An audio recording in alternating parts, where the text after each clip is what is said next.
ओम श्री गणेशाय नमः। आइए जानते हैं साल 2026 में सकट चौथ का व्रत किस दिन रखा जाएगा।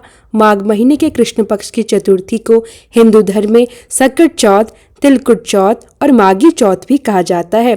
यह तिथि साल की सबसे बड़ी और विशेष चौथ मानी जाती है। हर साल माघ मास के कृष्ण पक्ष की चतुर्थी को सकट चौथ का व्रत मनाया जाता है। यह व्रत विशेष रूप से संतान की रक्षा, उनकी दीर्घ आयु, सुख समृद्धि और सभी प्रकार के संकटों से मुक्ति पाने के लिए रखा जाता है। इस व्रत की सबसे खास बात यह है कि इस बार सकट चौथ के दिन भद्रक काल भी लग रही है, क्योंकि चौथ के व्रत में चंद्र देवता को अर्घ्य देकर ही व्रत खोला जाता है।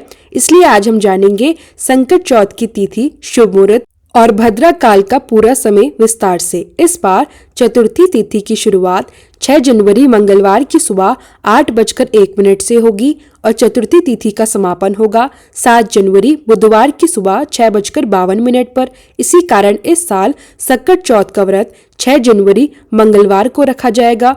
मंगलवार का दिन होने के कारण यह चौथ अंगारक चतुर्थी भी कहलाएगी, जिसका हमारे हिंदू धर्म में विशेष और अत्यंत पुण्यकारी महत्व माना जाता है। 6 जनवरी मंगलवार को चंद्रमा को अर्घ्य देने और व्रत खोलने का समय रहेगा रात 8:54 पर। इस दिन का ब्रह्म मुहूर्त होगा सुबह 5:37 से 6:25 तक। सूर्योदय सुबह 7:15 पर। सूर्यास्त होगा 5:39 पर। भद्रकाल है सुबह 7:15 से 8:01 तक।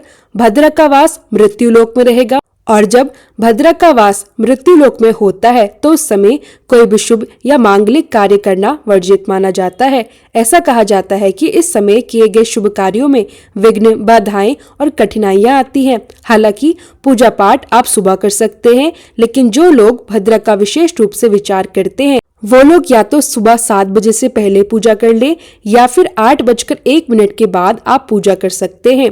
इस दिन का अभिजीत मुहूर्त होगा दोपहर 12:06 से 12:48 तक।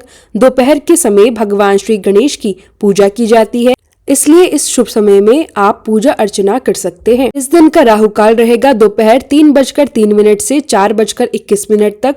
सकट चौथ व्रत में रात के समय चंद्र देवता की पूजा करके ही व्रत खोला जाता है।